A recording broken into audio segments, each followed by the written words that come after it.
क्या आपको पता है कि भारत का वो ऐसा कौन सा राज्य है जिसको भाषा को आधार करके बनाया गया था?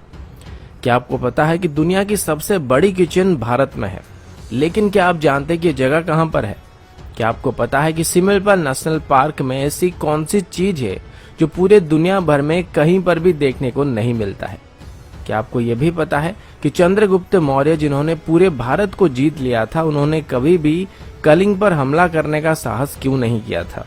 आज की वीडियो में हम ऐसे ही 10 मजेदार फैक्ट के बारे में बात करने वाले हैं, जो कि भारत की एक ऐसी राज्य के बारे में है जिसको मेन स्ट्रीम मीडिया तभी कवर करती है जब वहां पर बाढ़ आ जाती है, साइक्लोन आ जाता है या फिर कोई प्राकृतिक विपदा आ जाता है। लेकिन दूसरे तरफ इस राज्य के इतिहास को अगर आप गौर से देखेंगे तो आपको एक बहुत ही पुरानी और उन्नत सभ्यता देखने को मिलेगा।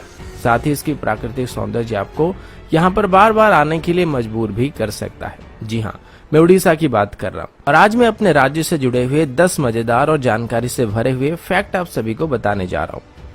फैक्ट नंबर 1, भारत के इतिहास में उड़ीसा ऐसा पहला राज्य था जिसको भाषा को आधार करके बनाया गया था। उड़ीसा में भाषा की जो आंदोलन शुरू हुआ था वो 1895 से शुरू हो गया था और इसे उत्कल गौरव मधुसूदन दास जी के नेतृत्व में आगे बढ़ाया जा रहा था।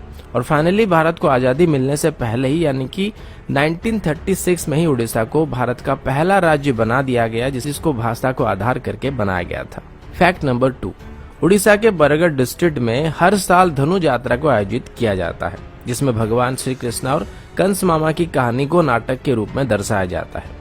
इस यात्रा को करीब 8 किलोमीटर की रेडियस में आयोजित किया जाता है और इसे दुनिया का सबसे बड़ा ओपन एयर थिएटर कहा जाता है और इस वजह से इसको Guinness book of world record में भी मान्यता दिया गया है। इस फेस्टिवल में कोई भी प्री रिटन स्क्रिप्ट नहीं होता है और इस फेस्टिवल के दौरान कंस वहां पर किसी भी इंसान को दंड दे सकते हैं। एक बार तो उड़ीसा के पूर्व चीफ मिनिस्टर स्वर्गीय बिजू पटनायक जी को भी कंस राजा को फाइन देना पड़ा था। फैक्ट नंबर 3, उड़ीसा का जो परंपरागत नृत्य है उसको ओडिसी कहा जाता है और ये बात बहुत सारे लोग जानते होंगे।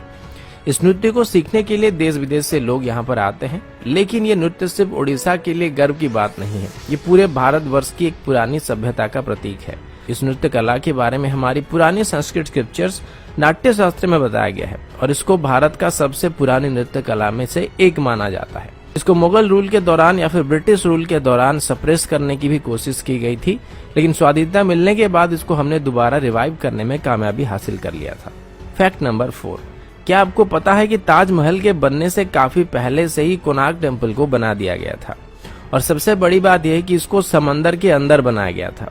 अगर आप कभी भी कोणार्क टेम्पल घूमने के लिए आए होंगे तो आपने देखा होगा कि किस तरीके से बारीक खुदाई करके पत्थरों में अद्भुत कलाकारी का प्रदर्शन किया गया था, जो कि उस वक्त के ओडिया आर्किटेक्चर के बारे में सोचने में मजबूर करता है।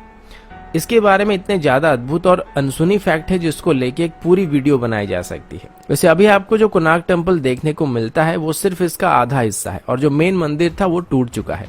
इतिहास में कई बार मुस्लिम इन्वेडर्स के द्वारा इसको लूटा गया था और इसको तोड़ने की कोशिश की गई थी और इसी दौरान शायद वो मंदिर टूट गया था। फैक्ट नंबर 5, क्या आपको पता है कि एशिया का सबसे बड़ा विलेज उड़ीसा में है? इस गाँव का नाम भुवन है और ये ढेंकानाल डिस्ट्रिक्ट में पड़ता है। फैक्ट नंबर 6, उड़ीसा के मयूरभंज डिस्ट्रिक्ट में ऐसे पत्थर पाए जाते हैं जो कि लगभग 3 बिलियन साल पुराने हैं और अगर पृथ्वी की बात करें तो ऐसा माना जाता है कि पृथ्वी की उम्र करीब 4.5 बिलियन ईयर है। फैक्ट नंबर 7, चंद्रगुप्त मौर्य जिन्होंने पूरे इंडियन सब कॉन्टिनेंट के ऊपर जीत हासिल कर लिया था, उन्होंने 60 सालों तक कलिंग पर हमला करने की हिम्मत नहीं की थी, जबकि कलिंग यानी कि एंशिएंट उड़ीसा मगध की राजधानी से ज्यादा दूर नहीं था। फिर चंद्रगुप्त मौर्य की पोते राजा अशोक ने कलिंग पर हमला किया था। इसमें मगध के पास लगभग 4 से 6 लाख सैनिक थे, जबकि कलिंग के पास 60,000 सैनिक थे। जाहिर सी बात थी कि कलिंग की हार निश्चित थी, पर फिर भी मगध के 1 लाख के आसपास सैनिक मारे गए थे। कलिंग के सैनिकों के अलावा बच्चे, बूढ़े और औरतें भी उस जंग में शामिल हुए थे और ये इतनी भयंकर लड़ाई थी जिसने क्रूर राजा अशोक के मन को बदलने के लिए मजबूर कर दिया था और उसके बाद उन्होंने बौद्ध धर्म अपनाकर उसके प्रचार और प्रसार करने का काम किया था। अगर आप कभी भी उड़ीसा आते हैं तो आपको धौलीगिरी देखने को मिलेगा। ठीक इसी के किनारे एक नदी है जिसका नाम दया नदी है और इसी नदी के किनारे वो जंग लड़ी गई थी और ऐसा बताया जाता है कि उस वक्त उस नदी का पानी खून की वजह से लाल रंग का हो गया था।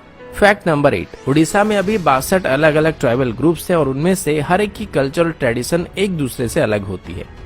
फैक्ट नंबर 9, आप सब सिमलपाल नेशनल पार्क के बारे में जानते होंगे, जो कि रॉयल बंगाल टाइगर्स के लिए फेमस है। लेकिन क्या आप जानते हैं कि यहाँ पर दुनिया की सभी प्रकार की ऑर्चिड पाए जाते हैं और पूरे दुनिया भर में कहीं पर भी ऐसी जगह नहीं है जहाँ पर ऑर्चिड की सभी वैरायटी पाई जाती हो। Fact number 10। अब उड़ीसा की फैक्ट के बारे में बात चल रही है तो जगन्नाथ धाम पुरी के बिना ये वीडियो पूरा नहीं हो सकता है। इसको 4 धामों में से एक कहा जाता है और हर एक हिंदू अपने जीवन काल के दौरान यहाँ पर एक बार जरूर आना चाहता है। यहाँ पर हर रोज हजारों लाखों लोग आते हैं और जगन्नाथ टेम्पल का जो किचन है उसको दुनिया का सबसे बड़ा किचन कहा जाता है। यहाँ पर 200 चूल्हे और करीब 400 कुक यहाँ पर रोज खाना बनाते हैं।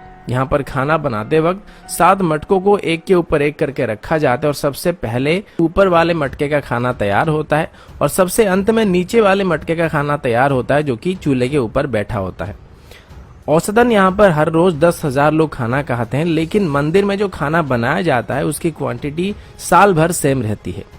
लेकिन मजे की बात तो यह है कि यहाँ पर खाना कभी भी वेस्ट नहीं होता है और उसी खाने को कुछ हजार लोगों को परसा जा सकता है और 20 लाख लोगों को भी परसा जा सकता है। दोस्तों, ये थी उड़ीसा के बारे में कुछ मजेदार फैक्ट को लेके एक छोटी सी वीडियो। आशा करता हूँ वीडियो आप सभी को पसंद आया होगा। अगर आपको वीडियो अच्छा लगा तो इसको लाइक और शेयर जरूर कीजिएगा